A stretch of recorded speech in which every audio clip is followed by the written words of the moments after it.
नमस्ते, जय हिंद students, welcome back to KRK academy. I hope all are doing good.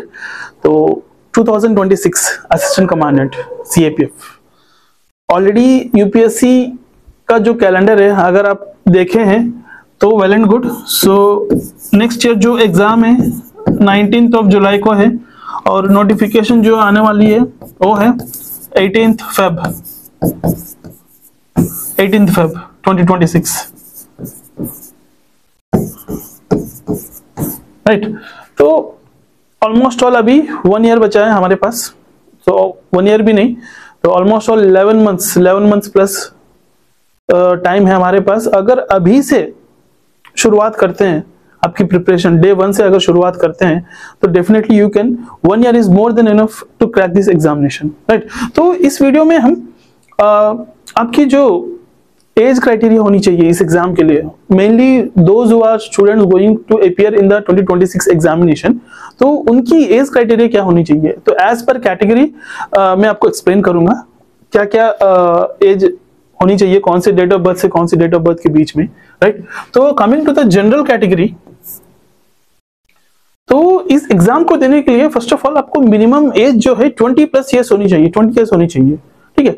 और एक चीज है, आप ग्रेजुएशन फाइनल ईयर अगर परस्यू कर रहे हैं अभी, ठीक है, तो अगर आपकी एज 20+ है, सो व्हाइल गिविंग द एग्जामिनेशन, ठीक है, तो आप दे सकते हो। अगर फाइनल ईयर में हो, आपकी एज 20+ है, तो you are eligible for this examination, right.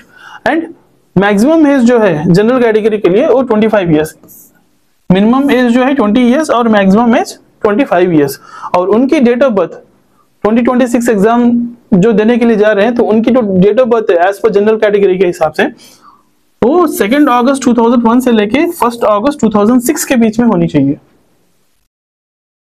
Next coming to the EWS, उनकी minimum age 20 years and maximum age 25 years. तो सेम एज जनरल कैटेगरी के हिसाब से ही रहेगा उनका, right, same.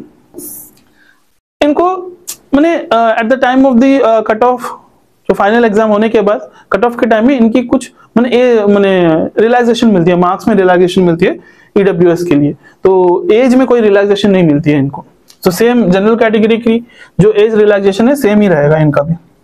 Next coming to the OBC, OBC category से जो belong करते हैं उनका minimum age 20 years and maximum age 28 years plus 3 years की एज रिलैक्सेशन मिलती है इनकी, ठीक है, 25 + 3। ओबीसी कैटेगरी से जो बिलोंग कर रहे हैं तो उनके लिए 28 ईयर्स तक वो एलिजिबल है इस एग्जाम को देने के लिए। और उनकी जो डेट ऑफ बर्थ होनी चाहिए 2 अगस्त 1998 से लेके 1 अगस्त 2006 के बीच में होनी चाहिए उनकी date of birth.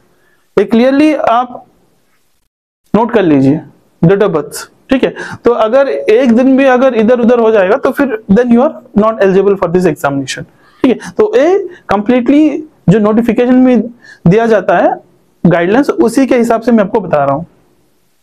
Next SC ST के लिए 30 years, they are eligible for the 30 years, 30 years तक, 30 साल तक वो इस एग्जाम को दे सकते हैं, असिस्टेंट कमांडेंट के एग्जाम को।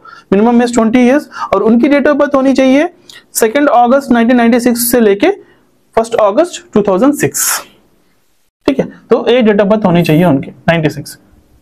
सो SC ST के लिए +5 ईयर्स, ओबीसी के लिए 3 ईयर्स की एज रिलैक्सेशन मिलती है। Next coming to the ex servicemen and central civilian employees, जो ऑलरेडी सेंट्रल सिविल सर्विसेज में काम कर रहे हैं, जो एक्स सर्विसमैन है, उन लोग के लिए +5 ईयर्स की एज रिलैक्सेशन मिलती है, right. So this is the age criteria and eligibility for 2026 examination, ठीक है। तो और आपको इस एग्जाम को देने के लिए मिनिमम जो है वो ग्रेजुएट होनी चाहिए,